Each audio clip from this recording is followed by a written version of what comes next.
to begin our recording and turn it over to you, Gwen.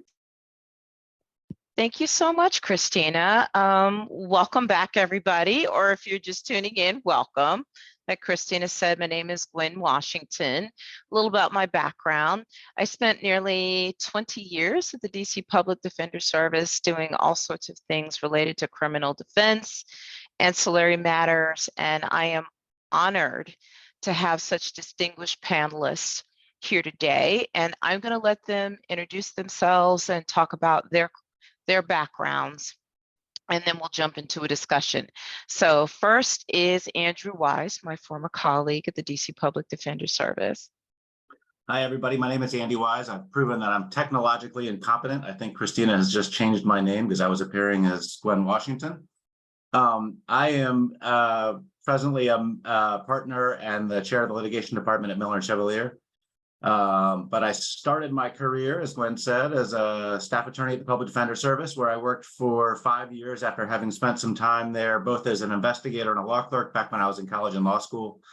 I've been at Miller & Chevalier now for almost 20 years, focusing in white-collar crime mostly, some representation of individuals in federal criminal cases, some investigations work on behalf of corporations, dealing with mostly the Department of Justice. But I always say when asked that the highlight of my career will always be the 5 years that I spent as a public defender representing indigent clients in DC Superior Court. It was by far the most challenging job that I've ever had, and by far the most rewarding job I've ever had. And I look forward to talking to you all about the journey and about life in this world, both as a public defender and also as a law firm lawyer. So Thanks so much, Andy.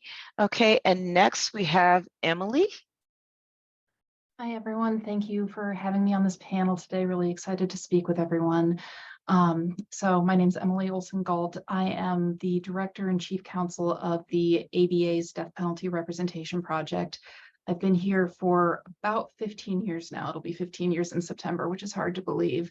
But I started out working on death penalty cases actually as a law student. I'm an NYU law grad and really dove into their clinical opportunities, including their capital defense clinic. And that's kind of where I got hooked on this work after working on a few cases as a law student. I just honestly couldn't imagine doing anything else. I was briefly at a law firm for 2 years out of law school, where I did a lot of pro bono death penalty work and was recruited by the ABA to take on a pro bono death penalty case out of Texas, and worked on that for a couple of years. And then when I saw there was an opportunity to work with the ABA full time on this project, jumped at the chance, and that's where I've been ever since. And at this project, we do a lot of things, but they're all related to the right to counsel and the effectiveness of counsel. We're not an abolition organization. The ABA does not take a wholesale position for or against the death penalty, but it does take the position that if a jurisdiction is going to retain the death penalty, it needs to be done with fairness and due process, eliminating issues of racial bias, and ensuring that everyone has access to counsel who are effective, qualified, and have the resources they need. So one of the big things that we do is recruit pro bono counsel from big law firms, like I was recruited to do when I was at a big law firm, and train those pro bono lawyers and assist them in their cases. But we also promulgate standards for representation and educate both defenders and judges about what is needed to ensure high quality representation in capital cases. We do a lot of trainings, and we engage in systemic reform efforts, both from the legislative end, often trying to get states to adopt counsel appointment standards that are consistent with our guidelines, and also sometimes some systemic litigation, which as a former litigator is always exciting to me, although we don't do that quite as often. But I'm really looking forward to speaking with you all today and hearing everyone's questions and having a discussion about kind of where the death penalty is at right now. Thanks, Emily. And next we'll have Naida. Thanks, Gwen. Hi, everyone. My name is Naida Hanau. I'm the head of engagement at Network for Victim Recovery of DC. My pronouns are she, her. And I started getting into this work, like many folks in law school, I didn't know what I wanted to do. I was interested in criminal law, but there was kind of two paths presented, just the prosecution or being a defense attorney, and thought that that was really the entirety of criminal law and my options. I happened to do a moot court competition based on the International Criminal Court, where there was the role of a victim's attorney. And I thought how interesting it would be within our criminal legal system if there was such a position in the United States, but thought, that'll be a unicorn situation, very unlikely. So after doing a clerkship at a criminal court in Trenton, New Jersey, I then saw there was a position available at Network for Victim Recovery of DC as a staff attorney representing crime victims. So it felt like a very unlikely thing that would actually happen in my career, but I've now been at NVRDC for 7 years, providing direct representation to crime victims in criminal cases, also representing power-based violence survivors in civil protection order cases at DC Superior Court, and also providing direct representation to student survivors in Title IX and Clery Act cases on campuses. And so I feel very lucky to have found my unicorn position. And after doing some direct services, I also now do some of our policy advocacy for NVRDC, as well as managing our pro bono program. And just want to give the caveat that I think NVRDC is very unique, because most people would think our advocacy is surrounding maybe advocating for higher sentences and penalties on behalf of victims. So I think what we're really unique in doing is really advocating for a criminal legal system that is not seen as a zero-sum game. We're very pro criminal legal reform. And so I think it's a really interesting position for a crime victims organization that many folks aren't familiar with, but I think the crime victims movement has come a long way since it first started. And we're very excited to see what role we can take in advocating for transparency and accountability in the criminal legal system. So happy to be here today and talk about how my role may be different from the experiences of others. Thank you so much, Naida. Next, we have Professor Stephanie Johnson. Thank you, Gwen. Hello, everyone. I'm Stephanie Johnson, she, her pronouns. I'm excited to talk to you all today about my history with criminal defense work and the work that I'm doing now to train budding lawyers to do the work that I used to do. So currently I am at Howard University School of Law. I am the director of the externship program and public interest programming for the law school. I teach the externship courses. My students solely participate in externships that are public interest in nature. I support them in their work, and I also do all of the public interest programming for the law school, which includes creating pro bono opportunities, putting on panels for students for various hot topics, such as reproductive justice, immigration, issues related to the LGBTQIA+ community, and other things. And so my role currently at the law school is to introduce students to public interest work, support their work if they want to go into that, and also help them find employment in those realms. Previously, in law school, I actually did a litigation clinic. At the time, the clinic was called DC Law Students in Court. It is now known as Rising for Justice. I was on the civil side, but in that clinic, I represented indigent individuals in the District of Columbia who were having housing issues. At that time, I wasn't quite sure exactly what I wanted to do after law school, but I ended up going to a firm, and most of the practice was criminal defense work. And what I realized in doing that work is that criminal defense work, I felt, was the area in which had the most impact on the groups that I wanted to serve, which was indigent individuals. And so I came up with a plan. I started my own firm, and I applied to what is called the Criminal Justice Act panels for DC Superior Court and DC Court of Appeals. I served on those panels for over a decade, representing indigent individuals who were charged with crimes in the District of Columbia, both on the trial and appellate level. After maybe about 6 or 7 years, I decided to start teaching the criminal justice clinic at Howard University as well. In that role, I prepared students to do criminal defense work. My students had active criminal defense cases in Superior Court. One of my former students is on the panel with me today, Ms. Harris, who you will be hearing from, and she is a superstar in her field. And I really learned that criminal defense is the area of law that is near and dear to my heart for a variety of reasons. Who it impacts, I believe in reform, and more importantly, I believe in offering the utmost zealous representation to individuals in our society who are often forgotten, right? And so in my current role, I work to impart those same values on my students and help them have all the tools that they need stepping into this very important yet difficult work. So I'm happy to be here today to talk to you all about my experiences, impart any knowledge, and answer any questions you all may have. So thank you for having me. Thank you so much. And last but certainly not least, Kiana Harris. Hi, everybody. I am very excited to be here today to speak with you all. My name is Kiana Harris. I'm currently a trial attorney here at the Public Defender Service. I know we have 2 PDS alums with us today. I'm currently in the general felony practice in the trial division, where I am in the midst of actually preparing for trial and a motions hearing, but I definitely took a break so that I could make sure to be present for this panel. Prior to joining the Public Defender Service here in DC, I was a E. Barrett Prettyman Fellow at the Georgetown Law Center in the Juvenile Justice Clinic. So I'm excited to also be able to talk about my work with not only adults in the criminal justice field, but also representing children here in DC. Prior to Prettyman, the fellowship, I was a student at Howard Law School, where of course Professor Johnson was my professor in the criminal justice clinic, where for the first time I actually represented people here in the DC Superior Court who were charged with misdemeanor offenses. Throughout law school, very much on cue for what Professor Johnson spoke about. Public interest was definitely my focal point, and I had the opportunity to clerk at the federal Public Defender Service here in DC, as well as the Washington Lawyers Committee in the Prisoners' Rights Division.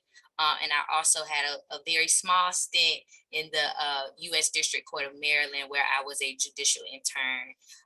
And similar to Andy, I also was an intern investigator and law clerk here at the Public Defender Service when I was in college and law school. And so I think public defense has pretty much been my dream job. Being a public defender has been my dream job since I was a little girl, and I was able to see just how important having effective and zealous representation is, especially for those of us who may not be able to afford private counsel, but that doesn't mean we don't deserve the best representation. So I'm excited to talk more about my experience, answer questions, and also to hear from the other people on the panel today.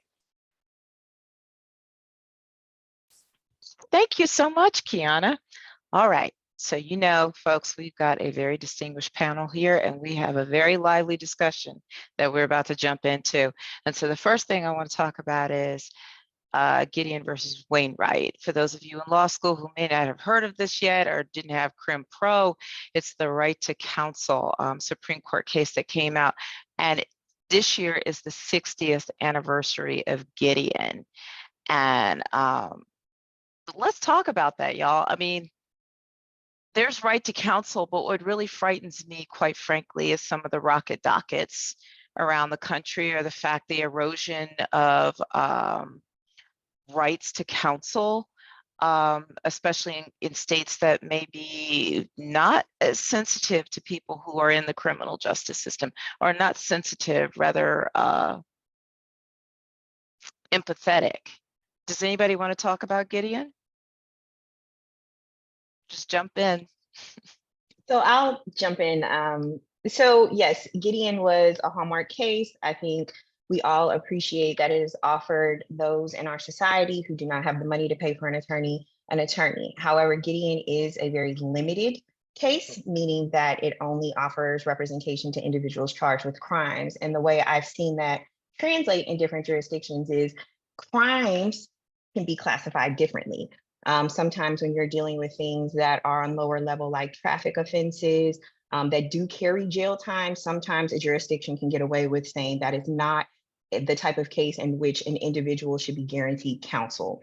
As I see that play out, it is extremely problematic A lot of times individuals end up in the criminal legal system because of small offenses like traffic offenses, not having a license. And that's after penalties with the jurisdiction in which they live or drive or whatever have built up. And then they find themselves in these situations where they don't know how to defend themselves. They don't have a right to counsel. They don't have the ability to pay for counsel. And then they find themselves often serving jail time or being on probation, which is an extreme prohibition to an individual's livelihood and freedom. And I think people often take that for granted because they're not in jail, but it is an extreme restriction on an individual's freedom. And so in those cases, I think that's where our country falls short. We need to ensure that individuals have representation at all levels where their liberty or loss of liberty is at risk. We see that play out in the District of Columbia a lot. There are things called civil protective orders that are deemed civil in nature. An individual does not have the right to counsel in those cases, but they often enter into agreements that they do not understand. And should they have been perceived to have breached those agreements anyway, they are then subject to being charged with a crime. And so because they are civil in nature, they are not offered that representation, and they make very critical decisions with regard to their freedom and liberty that they do not understand because they do not have counsel to explain those things to them. So again, while Gideon does give individuals the right to counsel if they can't afford it, there are jurisdictions and ways that they find to not offer that representation to individuals when they very much need it. I would just add to that, I agree absolutely that there are some major limitations on Gideon, and in our work, the big thing that we see is that it only applies at the trial level. You know, you have some more limited rights in a direct appeal off of a capital trial, but beyond that, you have no right to counsel. And the thing I always ask is, how real is that right to counsel if you don't have the right to counsel to enforce it?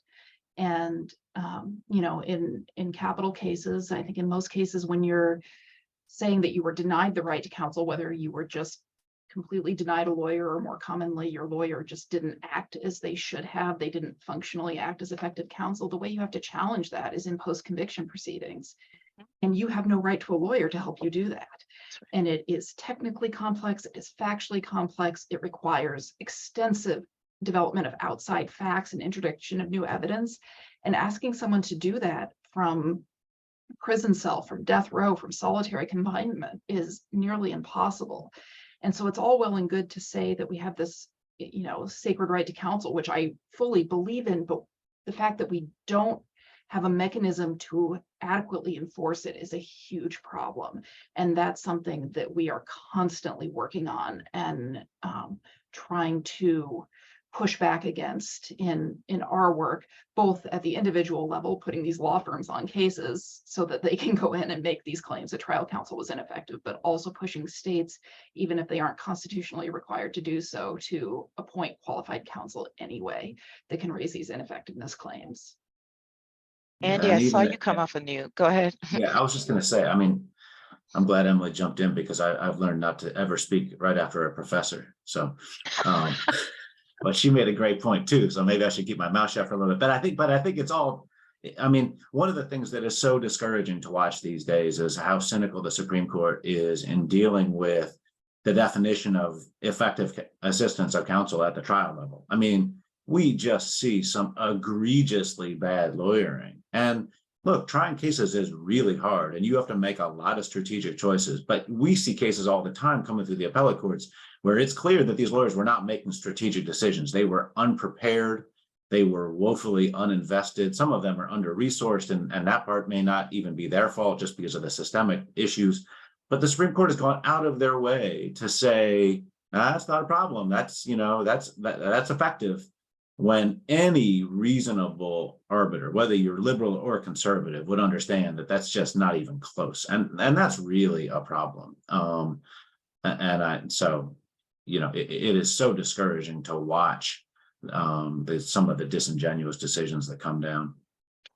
Speaking of which, going back to this, Emily, there was in the Washington Post the other day an editorial by 2 former Alabama governors, and they regret signing death warrants. Meanwhile, in Florida, they just passed legislation to make it a jury does not have to be unanimous to issue a death penalty sentence or impose a death penalty sentence on a defendant. I mean, this is like the final type of penalty that can't be taken back. Are we going in the wrong direction here? Well, speaking from me personally, yes, I would say so. Not speaking on behalf of the ABA, to be clear. But yeah, no, there's major problems with what's happening in Florida, and I think that really is what prompted those Alabama governors to speak out, because some of what we're seeing in Florida is what used to exist in Alabama with non-unanimous sentences. The Supreme Court just a couple of years ago ruled that in order to convict someone of a capital crime, that has to be unanimous, but it's unclear whether the imposition of the sentence has to be unanimous as well.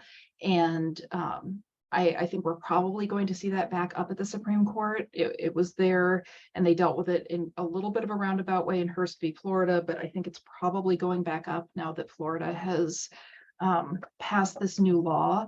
But it's not even just that it is a non-unanimous sentence. They simultaneously passed bills expanding the death penalty to non-homicide crimes, which is something that the Supreme Court has explicitly said is unconstitutional. They said that in Kennedy v. Louisiana 15 years ago or so. And the new Florida law acknowledges that this violates Kennedy v. Louisiana. They acknowledge that it is currently unconstitutional, but they say that the Supreme Court was wrong when they decided Kennedy v. Louisiana, and so they have passed a new law to give the Supreme Court a chance to correct its mistake, essentially. And that is incredibly troubling. So we now have people who can be prosecuted for capital crimes when their deaths or a capital charge would be unconstitutional under current law, and have to count on the Supreme Court to stand by its prior decision. And given the changes to the court, it's really unclear if that's going to happen. But, coming back to these Alabama governors, the point that they were making is that there are so many mistakes made in these cases where you have non-unanimous juries, where you have judicial override. And some of that is innocence mistakes. Those are obviously, that's something everyone can understand. You got the wrong person, and the estimates for that are really high. Something like upwards of 10% potentially of cases have gotten it wrong, if you look at the numbers of cases that have been reversed. But you also have lots of cases where maybe the guilt determination wasn't incorrect, but the imposition of the death penalty was wrong, because the person was not constitutionally eligible for the death penalty because of something like intellectual disability, or where their constitutional rights were violated because of prosecutorial misconduct, which is something that the Alabama governors brought up and really focused on in their kind of crisis of conscience that they're having now about these cases.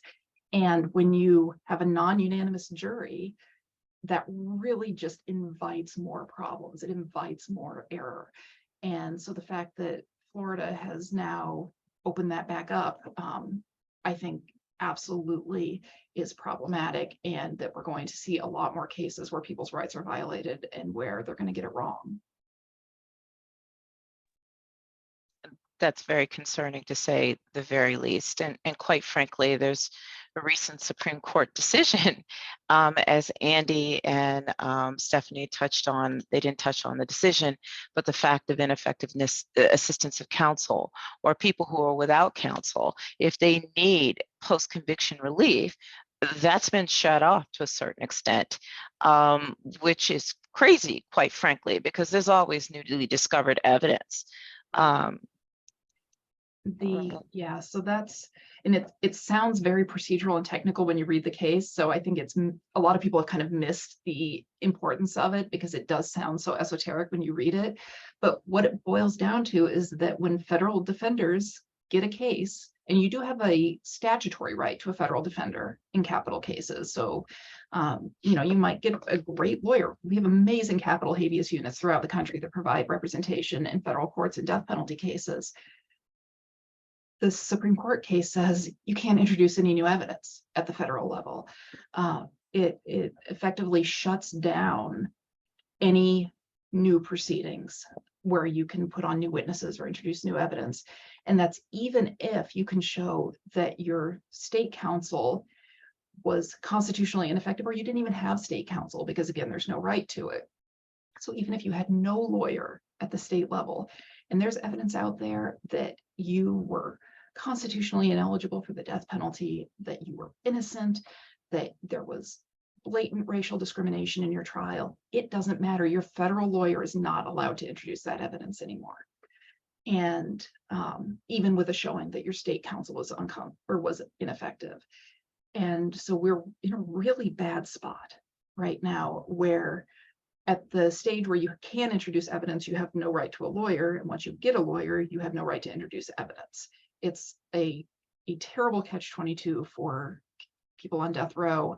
And that's just increasing our need to recruit lawyers, pro bono lawyers, to provide that representation at the state stage. So even if they may not be successful at the state stage, we've got issues with elected judges and all sorts of problems in the state courts, but they can at least make that record, they can put that evidence in, so then in the federal courts, they'll have an opportunity to raise claims based on it. But it's an issue of huge concern, and we, especially for cases where that stage has already passed, people are already in federal proceedings, there's no easy answers right now. A lot of people are going to end up who should have had their death sentences reversed are going to end up being executed, is going to be the end result of it.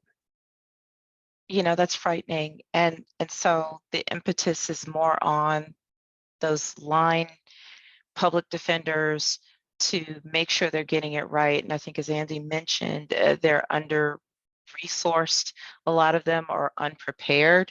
Let's talk about that for a minute, and the clients that we are normally representing. Unfortunately, if you qualify for a public defender, you are living far below the federal poverty guidelines. You cannot afford a lawyer. In a lot of cases, you might be homeless. You could barely afford to feed yourself, if you can at all. You know, you get a public defender, and there are socioeconomic issues that some of our clients have, on top of their inability to pay for a lawyer who might actually go out and be able to pay for those experts and things like that. And, you know, let's talk about some of those disadvantages that our clients have, quite frankly, in being able to access the best representation possible. Now, as a public defender, PDS always had a phrase, get the best representation that money can't buy. But in a lot of places where folks are under-resourced, wow, it is a frightening thing to think about. So let's talk to our resident PD now, Kiana. Yes. So what I would say is that, I definitely have heard the phrase, the best representation money can't buy. But what I do see a lot of, especially kind of in the courthouse now, a lot of representation, I think it stems from one, a little bit of what we consider maybe like an overburdensome caseload, but also I do think that some attorneys are just not zealous and maybe not passionate about the work, and I think that's where the difference comes in. Now, I've only practiced in DC. I've only practiced at the Public Defender Service, and so I necessarily can't compare my experience to other offices, but what I can say is that when you have a passion for the people that you're representing, it makes you want to go harder. It makes you want to fight for these people. And in a way, when we talk about just the collateral consequences of what a lot of our clients are dealing with outside of what happens in the courtroom, it's literally, and of course, no comparison to the death penalty, but I would say life or death in a lot of situations. We're dealing with people who are, single mothers, people who are, you already stated, homeless, people who the outcome of a criminal case could be the end for them. And so when you have an attorney who maybe they are a little bit busy, or maybe they don't have the resources to really put in the effort, the time, or the advocacy that a case requires, it's our clients who are dealing with the back end of that. And it's really unfortunate to see. But what I do enjoy about working at the Public Defender Service is what I think we could consider more so holistic defense. And so it is very, very difficult to be preparing for a trial, preparing for a motions hearing, trying to consult with client and keep client in a good headspace. But they also have housing insecurities. They're looking for employment. They have mental health issues that haven't been either diagnosed or treated in years. And so here at PDS, we do have those other divisions that come on board as a team, and they assist us with providing mental health services, with assuring that a client, has a ride to court.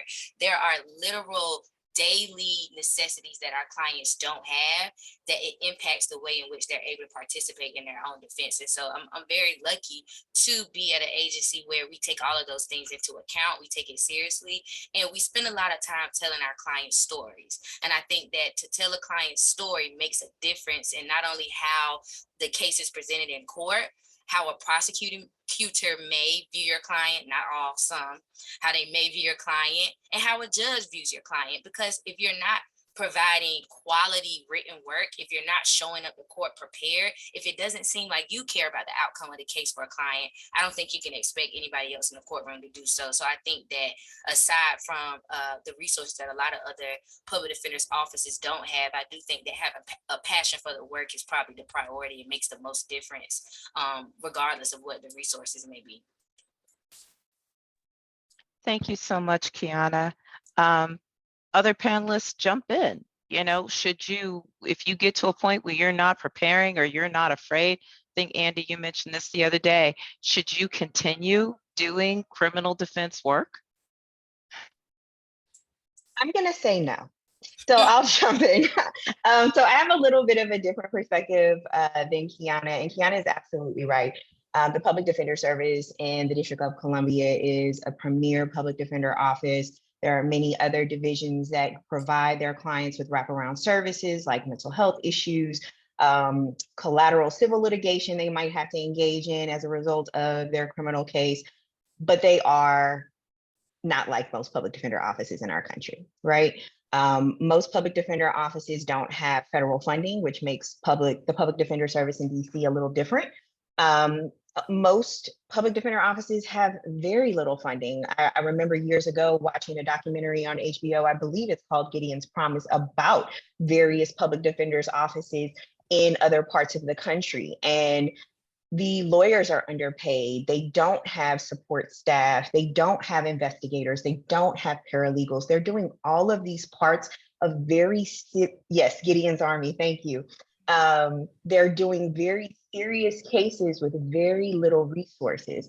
And these are people who have the passion, right? And so when you throw in that there may be people who don't have the passion for who they're representing or the case, that becomes a disaster. These cases, like Kiana said, can be life or death for our clients. And if you're not taking the time to understand that, then you're not providing zealous representation. A lot of times in some jurisdictions, I'll speak to DC, there may be a misdemeanor case and your client may be offered what's called a diversion agreement. It's an agreement where prosecution is diverted, where you maybe do some community service or you do something in order for the case to go away. And what happens is sometimes lawyers see that, who don't want to take the time to advise their clients and say, hey, just take this, right? You're not going to end up with a conviction on your record. You just need to follow the rules and it's done and over with. And they haven't taken the time to learn their client's story, right? So imagine you have gotten your client to enter in an agreement where they have to go to all these programs every week. They have to pay money for them. They have to do community service. And let's say your client is neurodivergent. They have a hard time keeping up with schedules. They can't make it places. They're impoverished, so they don't have the money to make it to these programs. Also, sometimes they have jobs where if they enter into these types of agreements, because sometimes you have to take a plea first, it may go away if you complete the programs, but they can lose their job for that. And if a lawyer doesn't take the time to sit down and figure those things out, it's not just a diversion agreement that keeps you from having a conviction. It's a diversion agreement that may be setting you up to get a conviction because you can't complete it. It may be setting you up so that you can't work in your field anymore. The other thing people don't think about a lot of times with our clients, unfortunately, is because they're stationed in life, they don't give them the opportunity to progress. And one of the issues I often have is that people advise people to take pleas without telling them that if you take this type of plea, you may not be able to apply for financial aid. And that is something that lawyers often forget to tell people because they assume that if you're charged with a crime and you're indigent, there's no way you're going to be in a position to apply for financial aid for higher education. And that is one of the hallmark problems. And so the other thing that compounds this problem is that every jurisdiction has overwhelming criminal dockets. And the public defender's offices are not equipped to handle all of them, even in the District of Columbia. So they have to create these panels in which attorneys are contracted to do the work that a public defender would do because the actual office doesn't have the resources to carry on these cases. And because the dockets are so big, many of these courts don't do a screening process. It's not thorough enough, and they just take bodies who can handle cases. And that's where we end up with people who don't have the passion for the work, who don't take the time, and we find our clients in situations in which they are not being represented properly. And then if they go to make any claim, like Emily and Andy were talking about, under Strickland, they lose. And a lot of times they don't have the right to counsel in those spaces to make the argument that my client, my attorney was ineffective for these reasons. They don't know how to articulate it. They don't know how to present it. And because it doesn't come in a particular form, it's struck down and then they're done. And they're stuck with the actions or inactions of that ineffective counsel. And so there are a lot of reasons why we find ourselves here. And for me, I think that is why I am so on board with criminal legal reform, because the overcrowding of the system is what invites individuals like this into the work because it's easy, it's quick for them. And a lot of times they don't feel that they have to put in the work because of who they're representing. Thank you so much for sharing that perspective, Professor Johnson, and for mentioning Gideon's Army.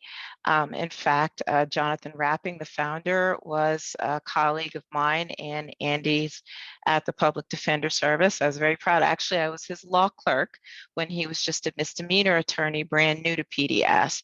And so very proud to see that work. But with that being said, we know that we have a lot of summer associates who are watching this. And of course, the Washington Council of Lawyers supports public interest and pro bono service. How important, Andy, is pro bono service for these criminal defense cases? Yeah, no, I think it's critical that we just cannot throw too many resources at these cases. And the contributions of lawyers, from all parts of the practice, I think is really important. I will say, not to be a downer, I will say this though, I've been on a hiring committee at a law firm. I've been at Miller and Chevalier for 18 years. I think we have a great pro bono program. We do a lot of really important work.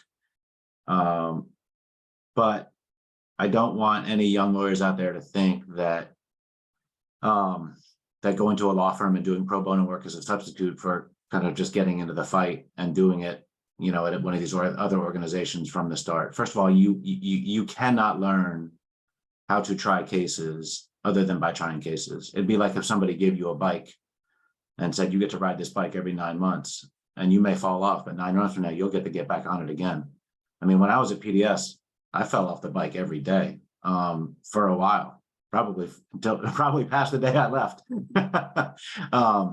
But that, that's how you learn. You learn by being in court and going back to the office and saying to Kiana and others, like, you would not believe how bad this hearing went. I don't know what happened. And you talk through it, and you have somebody who gives you a hug and says, look, it wasn't as bad as you think, and you're fighting the fight. And, and then the next day you got to go back and do it again, even though you barely slept that night because you felt so bad about how things had gone. And there's no real substitute for that. So, the pro bono work that these law firms do is critical. And in some respects, it's critical because law firms are often providing pro bono services to clients that wouldn't otherwise have lawyers at all. Like, we do very little criminal defense work at Miller and Chevalier in our pro bono program, even though we have 6 former public defenders and want to do it a lot. But our pro bono coordinator, who's really good, has basically said, like, maybe here and there, but on the whole, I want us to be taking cases where people wouldn't otherwise have any counsel.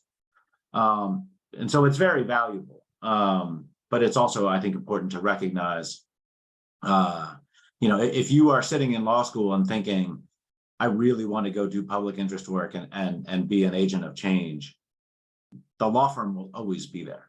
I promise you, law firms will always be there. And some of these other opportunities are things that I would encourage you to jump into early. I really hope that nobody from Miller and Chevalier is listening to this this presentation, because I'll get fired, but that's the truth. It's in the vault. You're all good, Andy. I mean, and honestly, you know, as a pro bono coordinator, pro bono attorney here at Cleary Gottlieb, you know, there's some considerations that firms have to think about when they take on cases and hours and all sorts of things.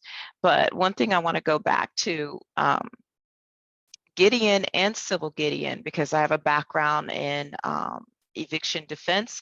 I actually was the pro bono director at Rising for Justice, as Professor Johnson mentioned before. Formerly DC Law Students in Court, was also an alum. You know, law students are poised and in a great position where they are being encouraged to do pro bono service, encouraged to join clinics. That's how you get your professional identity. And it's been my privilege to work with Professor Johnson in the public interest externship at Howard. As a co-professor, and it's a wonderful way for you to figure out what you want to do. And if you love criminal defense, like myself personally, I did one internship at the DC Public Defender Service my second year of law school, fell in love with the place, and did not leave for 2 decades because it was so good, and still call them back all the time, missing that work. And so it's very important for you to get yourself in at the very beginning, even in law school. It's never too soon to start, quite frankly. With that being said, client-centered representation is so important in understanding everything about them.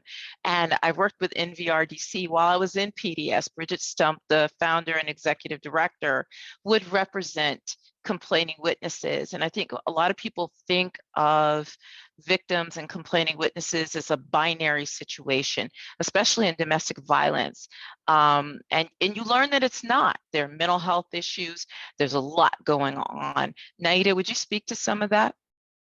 Yeah, what Kiana and Stephanie and so many others were touching on about holistic representation just really resonated with me and with our clients, that I think that a lot of attorneys going through law school are kind of thinking of being a lawyer as a very like check the box way, and there's not enough emphasis about our clients outside of, you know, the legal document that you're working off of. And I think that's so important. I mean, I don't want to suggest that as attorneys that we become our clients' therapists or anything else, but I think that recognition and sensitivity that our clients are going through so much, and sometimes their legal matters are not their priorities because they are unhoused, or they don't have somewhere to get their next meal from, or they have to worry about where they're going to leave your children in order to go to this hearing. And so I think so much of being an attorney, at least from leaving from law schools to actually practicing, is that realization of like, my client is a human being, and like what my priorities are may not be theirs, and how do I adjust to really make sure that I'm putting their priorities first and able to provide or like connect them to other referrals and resources that can support them. Like Kiana was saying in PDS, right? Like having access to mental health support or housing, etc. And just, I think, approaching your role as an attorney differently. And again, not becoming something that you're not, but having that consideration that when your client has to be going back and forth to court, that's a toll that takes on them, right? Their job is not going to be happy about them missing so many days of work, and they may even be fired because of it. And so having that sensitivity and telling clients, like, you know, you want to meet virtually instead, you want to have a phone call, and thinking of the areas that you do have flexibility in, to be able to, again, to center their humanity and the fact that this is just so much of a burden on them, and that as an attorney, I think part of it is trying to make that journey easier, to be like an interpreter of sorts, but to also help them navigate the obstacles that are coming and managing their expectation about what, again, the toll is going to be about going through all these proceedings. But I think, again, going back to the part of humanity, I think when we do think of our clients as humans that are going through so much trauma, I think that's when you get to a space of seeing that criminal legal system is something that is very traumatizing for all parties involved. And how, again, like those issues of transparency and accountability are helpful to all, because that's something that so many folks have in common. And our clients, just like people who have caused harm, have mental health issues, and people who have caused harm are often have been victimized themselves in their lives. And so when we're looking at people as people, we see so many more commonalities. But again, that to do that, we have to step out of the like, okay, now I have to do this, and this is what I'm going to argue at a hearing, this is what case law says, and just like take that pause and think of it in the greater scheme of our society.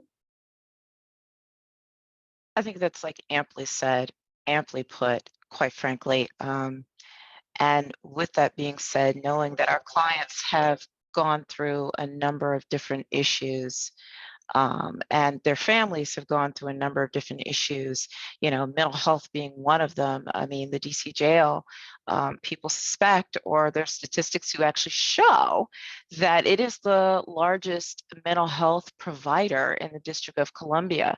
There's so many people there who are duly diagnosed with substance abuse and mental health issues, and maybe abusing substances to self-medicate for the mental health issues that they have that may be woefully unaddressed. I was privileged to actually spend 2.5 years in the mental health division of PDS and go to St. Elizabeth's and some of the psych wards and see the things happening. And, though we all sitting on this panel love this work, and this is not a question that I posed to you when I met with you guys earlier this week, self-care becomes very important. There is something known as secondary post-traumatic stress disorder.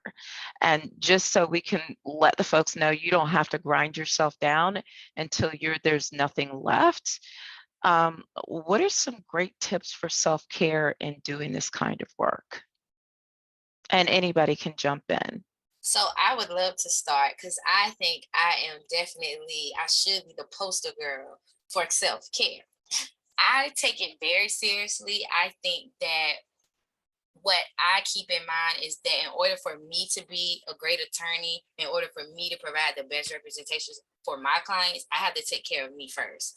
And so that means not only drawing boundaries at work, but also with clients, also with judges, with other professionals, and with colleagues. And I do think that we're now, in 2023, things are not the same. Things are different. Technology, there have been a lot of developments in the way in which we represent people, but also I think in the way in which some people call it work-life balance. I think that myself, and I'll speak for myself personally, that I think that in order for me to be in a place where I can actually be satisfied and continue to do this work, because it is very challenging work, that I have to put myself first. And so that can mean anything from, if I know I was in the office until 11 p.m. midnight yesterday, and of course I did what I needed to do and I got things done. I got through that trial. I got through that motions hearing. I'm going to take the next day. Maybe I won't come into the office, or I'll work remotely, or I come in later in the afternoon so that I can get sleep. That also means going to get my nails done. That also means going to get my hair done, going to a show, going out to eat with friends, and not neglecting the things that have made me happy for the majority of my life before I was a lawyer, to not neglect those things. And I think that when I do go to work and when I do have the times where, like Andy stated, you don't get the best outcome. It is traumatizing when you've met with clients and you've built relationships with them, and they end up receiving a sentence for X amount of years, or a guilty verdict, or the judge just makes a completely incorrect finding on the law. And you do have to have a way to just kind of decompress and get yourself back to a place where you can move forward and come back to work the next day. And I think that what I really appreciate about my office is that we do have a community where I feel comfortable having conversations with other lawyers, like, hey, I'm stressed out about this situation, or hey, this judge, is a-hole or something to that effect, because I think we have to let it out. And I don't think we're perfect. We make mistakes and this is difficult work. And in order to do it, you have to be happy with yourself first. And so I just take the time and I make sure that I set boundaries with everybody and I stick to those boundaries. And I think that that's something that I want to continue to do in my career. I have only been practicing for 2.5 years now, but I do for 3 years now, but I do think that for me, what's making the difference and what I hope would allow me to stay in this career field for 10, 15, 20 years is the fact that early on, I took control of what it means to be the best version of myself and not to allow other attorneys or anybody else to kind of dictate what it is they feel like I should do to take care of myself or maybe not take care of myself. I've met attorneys where it doesn't seem like they're taking care of themselves, and I don't want to be like that. And so I think I just make sure that that's a priority to me, and I make sure that I communicate that in my practice with my colleagues and my clients. I just want to say Kiana's answer made me immensely happy. She obviously listened to me and her co-professor. She is leaps and bounds ahead of where I was at her stage in her career. But I do think self-care is very important. It's something that I was not so great at when I was in Kiana's place in her career, and I've gotten much better at. And what I would also say is that everything Kiana said is absolutely right. Setting the boundaries, I think, is most important. The other piece I would add is community, right? When you do this work, unfortunately, you experience more tragedy than most other lawyers. I cannot tell you how many clients I have lost. And people who don't do this work don't understand that you have relationships with your clients. They're not just your clients. These are people you get to know, you have bonds with, and when you lose them, it hurts.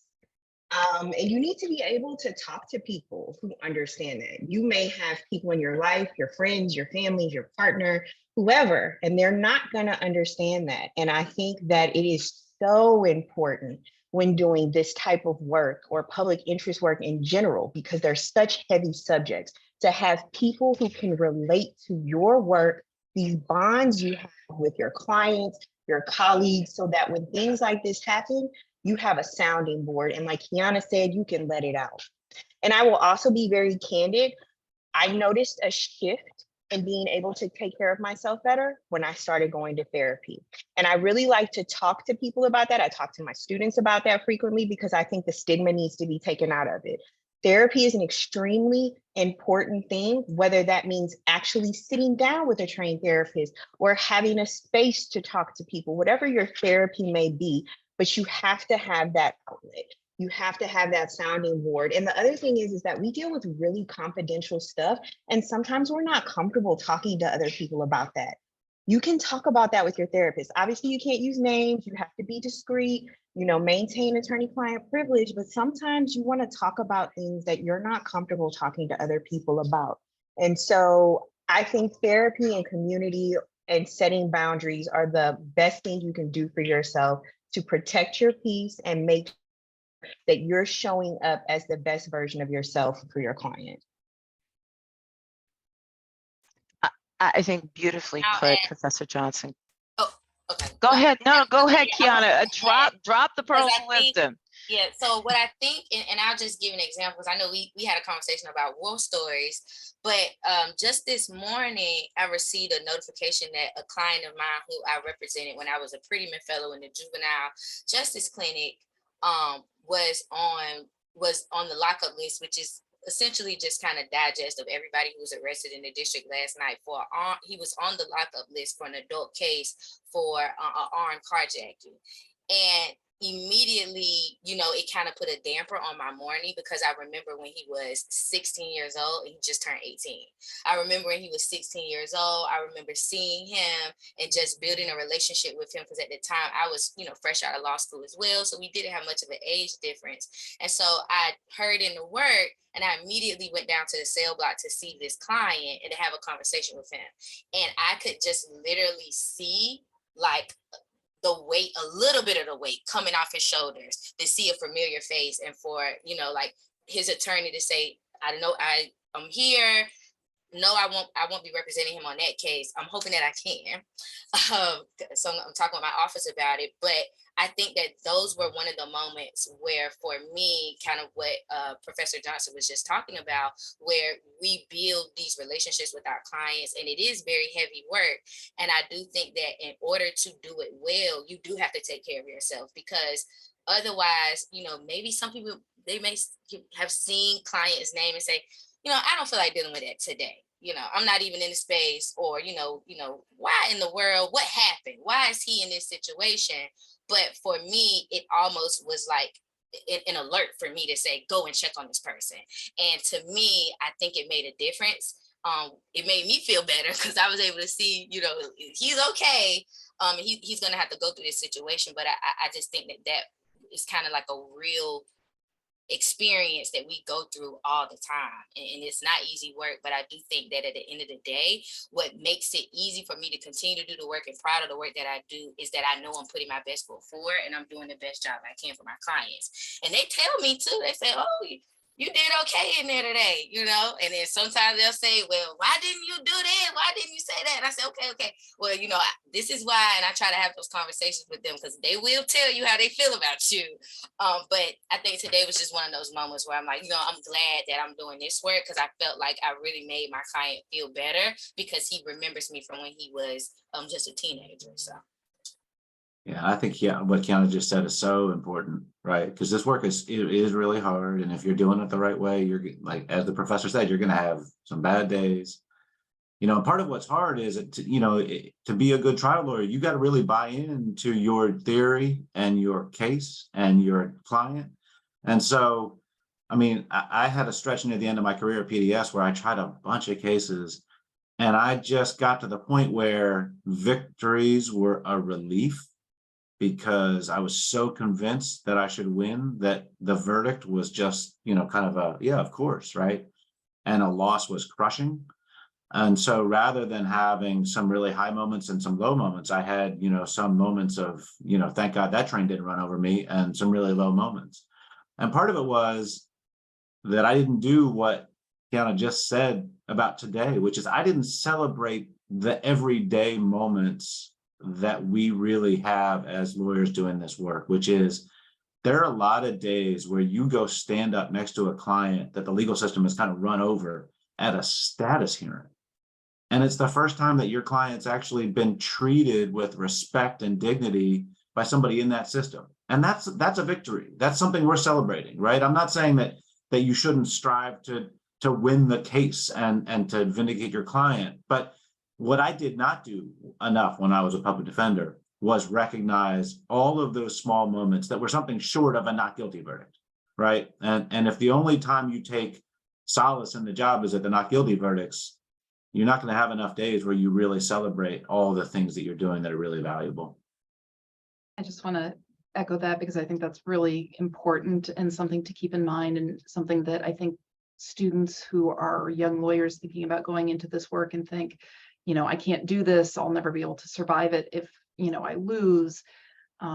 You really have to reframe that mindset and think about what your goals are. Obviously, everyone wants to win. As lawyers, we are naturally driven to win cases. We want to win cases for our clients, but we also have to recognize that we are set up in a system to lose. And especially, the work I do, people, especially in habeas proceedings, where you're talking about someone that's already been convicted and they no longer even have a theoretical presumption of innocence. One of my good friends who does this work talks about capital habeas work being like an oncologist, that, by the time you meet the person, they've already got cancer and they're already set up. They have the odds stacked against them in a lot of ways. And if you consider your only success in life is curing your cancer patients, every single one of them, you're going to break down personally. You're not going to make it. That you have to recognize that you gave people hope and comfort, and maybe gave them good days with their family, and gave them something to fight for.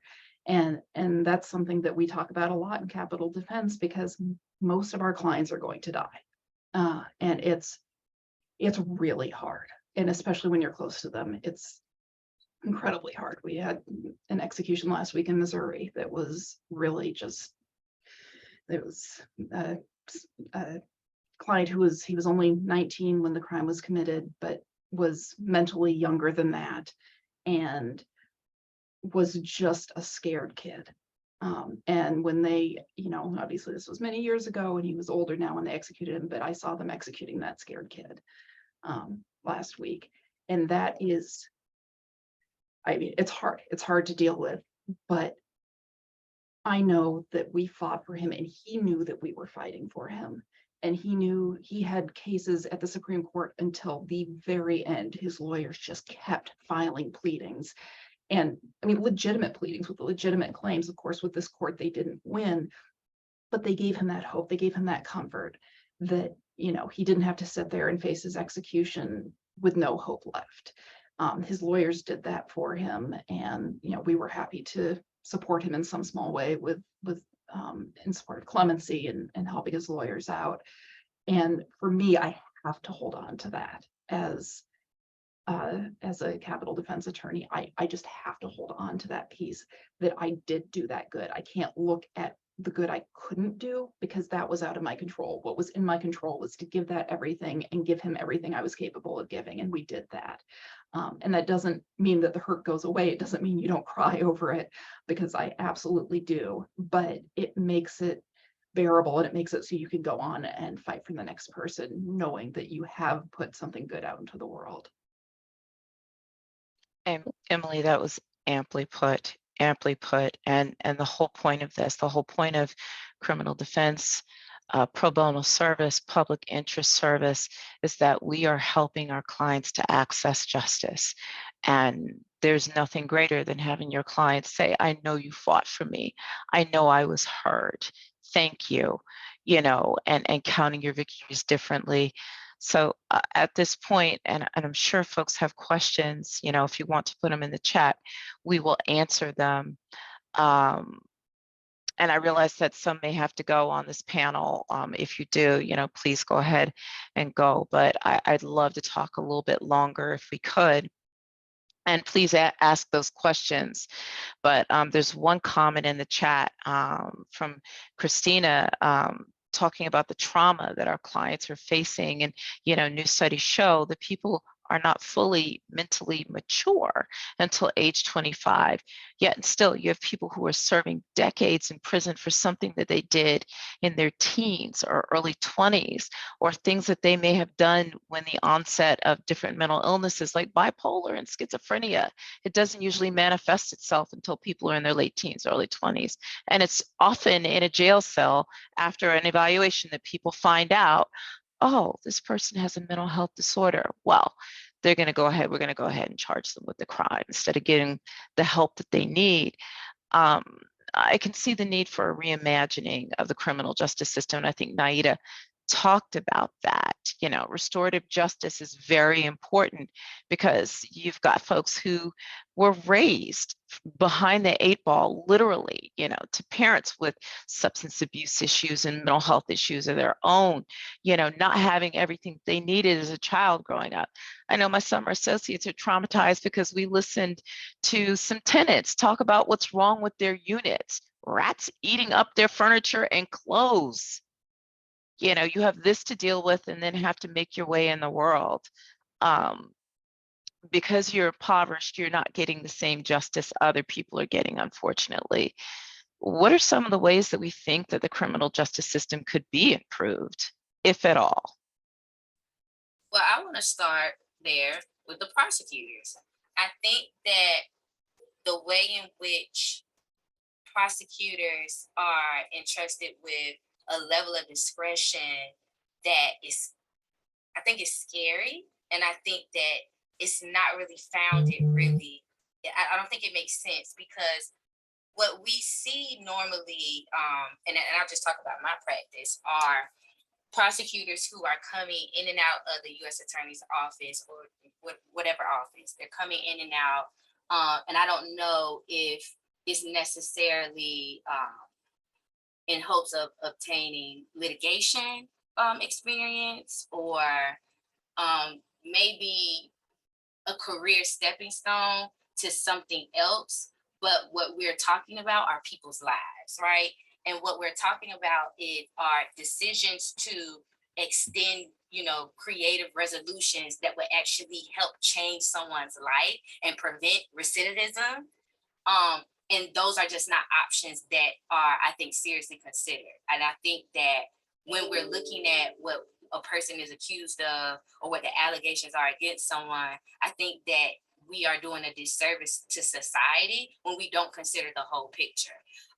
When we're talking about specifically lower level offenses, unlawful entries, when we're talking about thefts, when we're talking about, just even simple assaults where domestic disputes that could be addressed by restorative justice, could be addressed by some idea or some framework of therapy and family counseling, that these are the types of resolutions that we are pitching to these prosecutors, and they are met with complete minimizing desensitivity.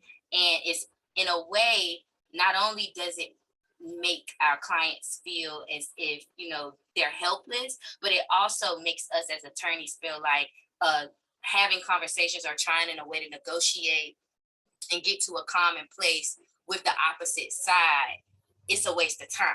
And I don't think that that should be the way in which I have to think about it when we are literally dealing with whether someone is going to be locked in a cage or if someone's going to be able to go home to their family. And so I would say what needs to be changed is the level of discretion that's given to prosecutors and the way in which we are looking at unique resolutions for criminal offenses, because I think it's clear that sending people to prison and sending people to jail is not necessarily the answer.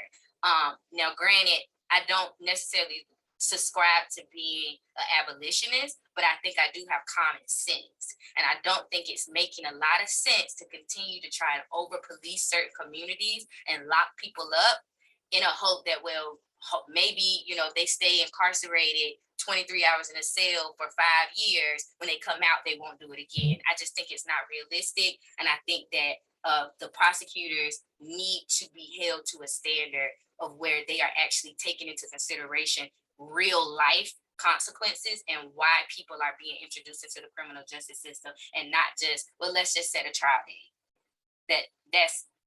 I think it's ridiculous, and it is very frustrating. But of course, that doesn't stop me from trying to come to a common ground or have a conversation with a prosecutor. But I just think the way in which it's received in my 2.5 years of practice, it doesn't fare well most times for my clients. If I could pick up on that strain for just a minute, and I saw a part of the last panel, and there was a question regarding Jim Crow. And if folks look very carefully at the 13th Amendment, the 13th Amendment does not outlaw all slavery. It abolishes private slavery, except when a person is duly convicted in local, state, and federal courts. And after, this is something I used to teach to law firms when I would offer pro bono opportunities. After the Civil War was over, there was a huge explosion in the criminal justice system that they had then, and the penalties that could happen to people. And it was enforced mainly on people of color and poor folks. And then when the Civil Rights era came about in the Civil Rights Act of 1964, you saw an explosion in the criminal justice system of people, mainly Black and brown, being incarcerated. And so we have one question: what could be changed about indigent defense? I quite frankly think that racial justice and change in the criminal justice system go hand in hand, because you look at other countries that are more homogenous in race, they don't have penalties even close to what happens to people in the United States, mainly the people who are Black and brown and poor. Thoughts? So one of the areas that I'm really passionate about with regard to criminal legal reform is an area of law that isn't talked about a lot, which is bench warrants. Bench warrants are extremely problematic. They bring people in contact with the criminal justice system, the criminal legal system that are often not supposed to be there. It infringes on their constitutional rights. It gives It gives individuals, law enforcement, an opportunity to infringe on individuals' Fourth Amendment rights.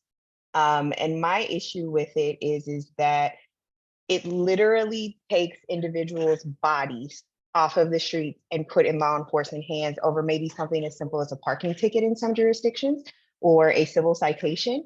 And so one of the things that we've seen over the pandemic is that court can be brought to people. It could be more convenient. And back to Christina's earlier point about re-traumatizing your client, and I know we've all heard this who have done this work, is that our clients are often traumatized by just coming to the courthouse.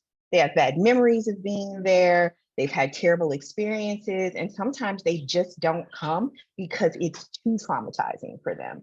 And I think if we can find a way to deal with getting court to the people in the community, we would cut back on things like bench warrants, which would stop law enforcement from infringing on rights unnecessarily of individuals.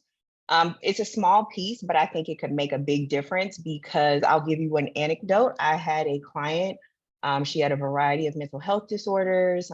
She was indigent, she was homeless, she had a variety of issues. And so when she would not come to court, bench warrants would be issued despite me begging the judges not to issue them. And one time a bench warrant was issued for her because she failed to come to court. It was executed, and because she had a variety of mental health disorders, she was not cooperative with law enforcement. And they brought my client into court with a stocking over her head. And she was screaming and trying to break free. I have never been so traumatized. I'm so sorry, you all. I've never been traumatized so much in my entire life. And so that's one of the areas that I want to be very passionate about making change in the criminal legal system.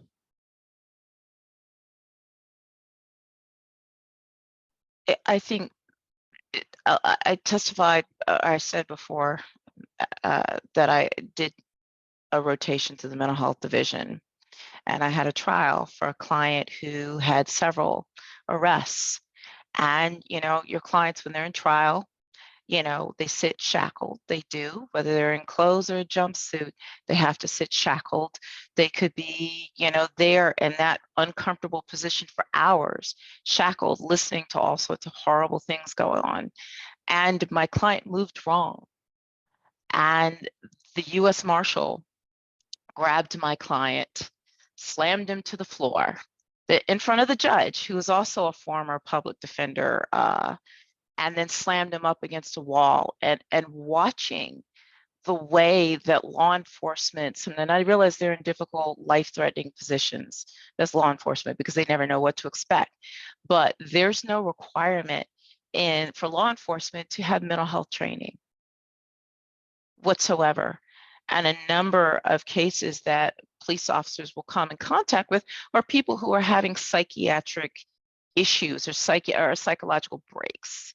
And so I think part of it is a better understanding of mental health, more mental health supports, quite frankly, having far more social workers than possibly are. When I was at PDS, I would always get paired up with someone in our offender rehabilitation division.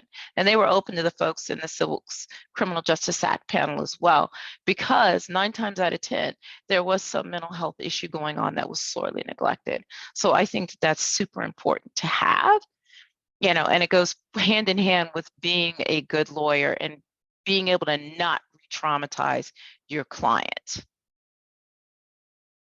Okay, I see that we have 3 minutes left. Are there any final comments that anybody wants to give, say, share? This has been phenomenal, and I've been moved close to tears about a dozen times, as people could see.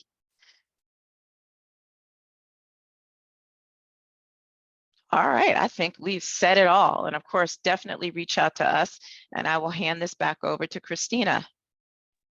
Thank you all so much. This is one of my favorite panels because you can see people who are treating people as people. I think part of what law schools do not do well is helping law students to understand that it's not the legal case, it's a person. And I don't think there's any panel that sort of gets at that more than this one. I appreciate your heart. I appreciate the sacrifices that you all have to make to represent your clients. I very much appreciate you sharing your experiences because I think they're so powerful. I say to all of you in the audience, if you take anything away from anything we do in the summer forum, the most important thing is that you are an instrument for someone in their worst moment. And if you can conceptualize that, if you can understand and then bring forth your humanity, you are already doing so much for your client. And so I appreciate your time. I appreciate your attention. If you have follow-up questions, either let me know or our panelists will be sharing their contact information. Truly, we would love to continue this conversation. If there are any opportunities that I can provide to you to get started in this work, please let me know. With that, I will say thank you all very much, and I will see all of you again on Thursday to talk about a couple more heavy topics, civil rights and immigration. Thank you so much, panelists. You have been invaluable today, and I appreciate you so much. Take care.